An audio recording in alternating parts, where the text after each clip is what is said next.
Baik, Assalamualaikum warahmatullahi wabarakatuh. Tribuners, senang sekali rasanya saya Sukmawati berani kembali hadir tentunya dalam live on the spot.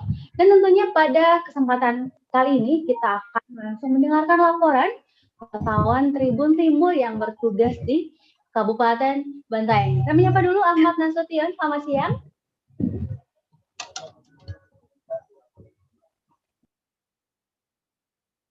Baik, Tribuners, kita sementara menantikan Ahmad Nasution untuk on ke kamera ya. Kita akan mendengarkan secara langsung laporan Ahmad Nasution dari Kabupaten Bantaeng. Silakan Ahmad.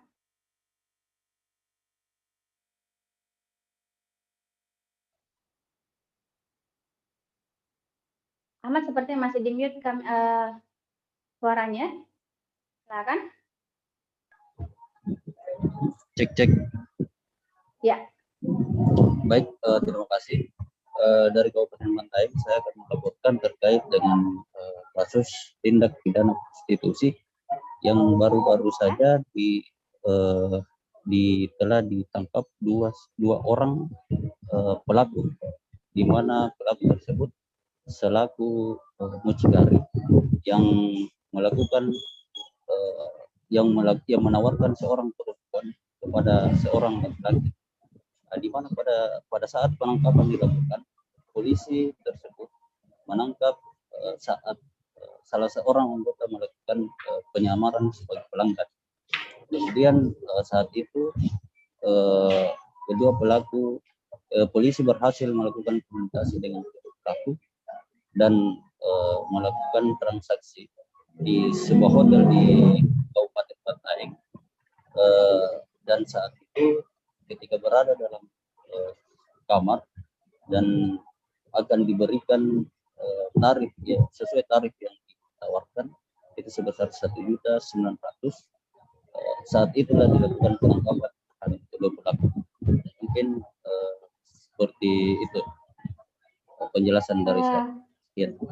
Baik, Tribuners mungkin di rumah juga penasaran itu kejadiannya kapan ya Ahmad ya? Mungkin juga bisa disampaikan, ada yang belum update sama sekali, bisa dijabarkan juga kapan kejadiannya dan ada berapa yang terlibat dalam proses ini, dalam kejahatan ini. Silakan. Oh ya, terima kasih. Terkait dengan kasus tersebut, dalam kasus tersebut ada satu perempuan yang menjadi korban yang ditawarkan, ada satu perempuan yang ditawarkan kepada pelanggan. Dan kejadiannya pada hari Selasa tanggal 30 Maret 2021 di salah satu hotel di Kabupaten Bantaeng.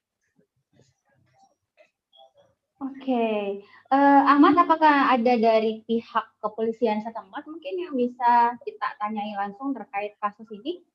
Atau seperti apa mungkin yang bisa dilaporkan langsung dari Bantaeng?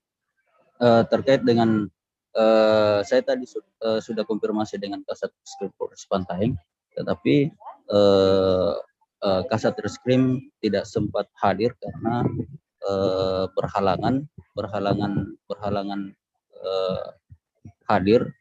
Jadi terkait dengan penjelasan lebih lanjutnya akan ditampilkan video konferensi pers yang dilaporkan langsung oleh Kapolres Bantaeng AKBP Rahmat Sumekar. Mungkin seperti itu. Iya. Terima kasih. Baik, terima kasih kita atau mau ditampilkan langsung, Ahmad? Mau ditampilkan langsung? Bisa. Baik, terima kasih kita melihat langsung ya, seperti apa tanggapan ya, dan itu kita saksikan bersama-sama melalui video juga, kan tadi kebetulan beliau yang harusnya hadir ya, tidak sempat karena berhalangan, ya kita lihat sama-sama videonya.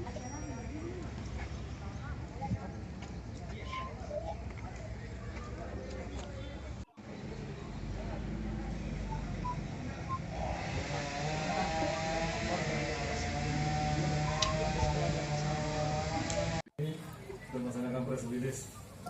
Jadi alhamdulillah kemarin dari Bantaeng berhasil menangkap.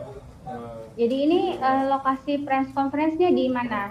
Ya, ini suasana sebelum dilakukan konferensi pers pada saat persiapan, ini lokasinya di Mapolres Bantaeng di Jalan Sungai Cilembu, Kecamatan Bantaeng, Kabupaten Bantaeng.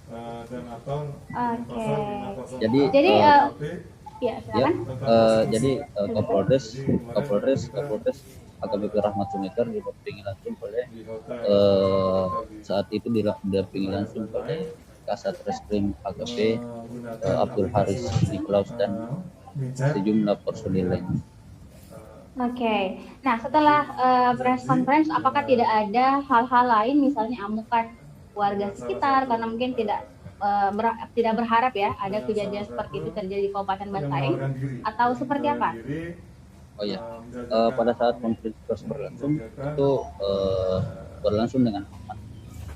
Namun yang ingin saya laporkan juga terkait dengan kedua pelaku itu berasal dari kabupaten. Kemudian seorang perempuan yang menjadi korban itu berasal dari Kabupaten Goa. Jadi dari Kabupaten Jeneponto dia masuk ke Kabupaten Bantaeng untuk menawarkan seorang perempuan kepada laki-laki. Seperti itu. Laki-lakinya juga berada di Kabupaten Bantaeng ya, Ahmad ya? Ya, laki-lakinya berada di Kabupaten Bantaeng. Ya, Tribuners, miris sekali ya kejadian yang terjadi di Kabupaten Bantaeng, di mana sebenarnya melibatkan 3 kabupaten sekaligus ya, dari Kabupaten Goa, Jeneponto, dan juga Kabupaten Bantaeng. Dan tentunya kita harapannya tidak ada lagi kejadian serupa terjadi. Baik, Ahmad, kira-kira ada lagi yang ingin disampaikan mungkin, atau Tribuners yang ingin melihat lebih langsung atau mungkin mau melihat gitu, bisa melihat di mana? Terkait berita yang sudah disebar atau akan diupdate terus? Terkait dalam kasus tersebut juga saat penangkapan dilakukan itu adalah pelanggan ketiga pada saat melakukan aksinya di Kabupaten Bantaeng. Jadi sebelum ditangkap sudah ada 3 pelanggan yang ditawarkan oleh pelaku. Jadi pada saat penangkapan itu yang ketiga kalinya dilakukan. Dan sekarang pelaku sudah ditangkap pastinya ya, dan sudah bersiap untuk mendapatkan hukuman sesuai dengan perbuatannya. Baik Tribuners, yang buat kalian yang penasaran atau masih ingin lebih detail lagi terkait informasi tersebut, mungkin bisa mengupdate terus informasinya di portal berita tribuntimur.com. Dan buat Ahmad Nasution dari Bantaeng, terima kasih banyak sudah melaporkan hari ini, dan kita akan jeda dan akan kembali lagi setelah jeda berikut ini.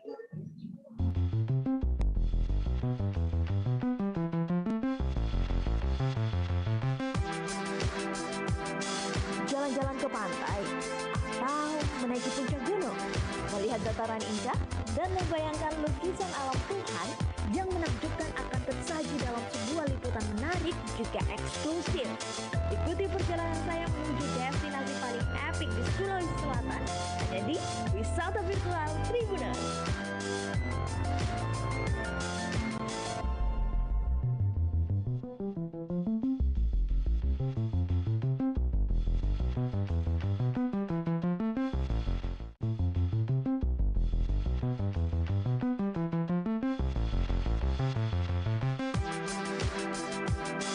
Jalan-jalan ke pantai atau menaiki puncak gunung, melihat dataran indah dan membayangkan lukisan alam Tuhan yang menakjubkan akan tersaji dalam sebuah liputan menarik juga eksklusif.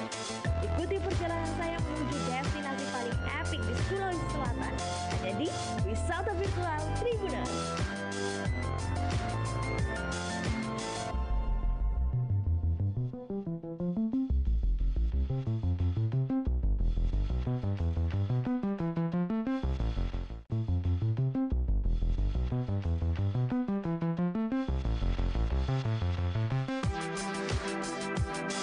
Jalan-jalan ke pantai atau menaiki puncak gunung, dataran indah dan membayangkan lukisan alam Tuhan yang menakjubkan akan tersaji dalam sebuah liputan menarik juga eksklusif. Ikuti perjalanan saya menuju destinasi paling epik di Sulawesi Selatan, hanya di Wisata Virtual Tribuners.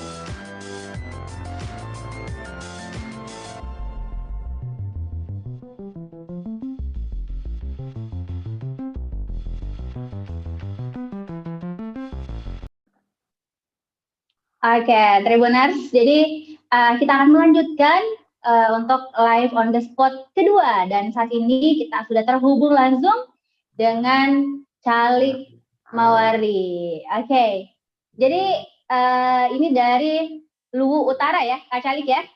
Ya, dari Luwu Utara. Luwu Utara. Tribuners, seperti kita ketahui bahwasannya baru-baru ini juga kembali dilanda banjir bandang ya, dan Calik Mawardi, reporter Tribun Timur yang bertugas di Luwu Utara, akan melaporkan secara langsung seperti apa kondisi terkini pasca banjir bandang. Silahkan, Calik. Ya, terima kasih. Saat ini saya berada di Desa Radda, Kecamatan Bebunta, Kabupaten Luwu Utara, Sulawesi Selatan. Di mana desa ini merupakan salah satu titik terparah yang dilanda banjir bandang pada Juli tahun lalu. Saat ini saya berada di kantor Desa Radda yang juga menjadi bangunan yang terdampak banjir bandang. Penampakan kantor desa saat ini seperti ini. Tidak ada aktivitas lagi karena lumpur setinggi 2 meter menutup sebagian besar gedung. Ini bagian dalamnya masih ada air.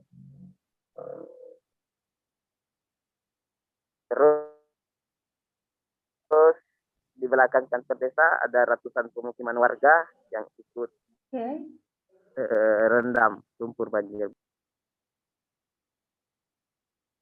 Iya, jadi Tribuners miris sekali ya, karena kita tahu banjir bandang di Luwu Timur ya, di Masamba, mungkin Tribuners masih ingat itu terjadi di bulan Juli lalu ya, Kak Calik ya.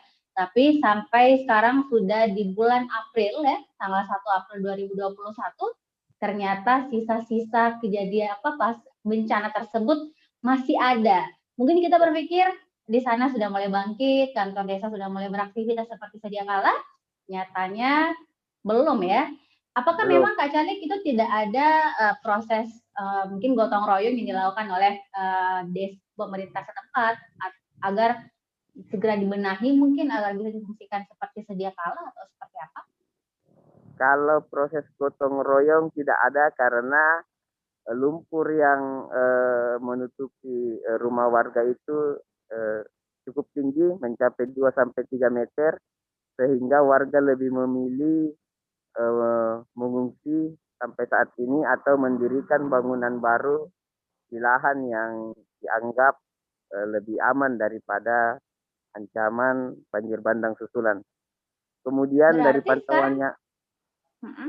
pantauan yang saya lakukan tadi, masih ada ratusan warga yang masih mengungsi, bahkan ada yang masih tinggal di bawah tenda-tenda terpal.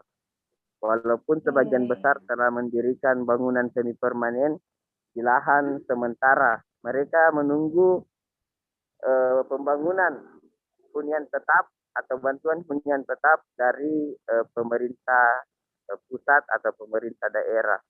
Kemudian dari informasi yang saya dapatkan dari Dinas Perumahan bahwa sampai hari ini baru ada 50 unit bantuan rumah yang diberikan kepada korban banjir bandang. 40 berasal dari bantuan pemerintah, kemudian 10 lainnya berasal dari bantuan organisasi Gereja Toraja.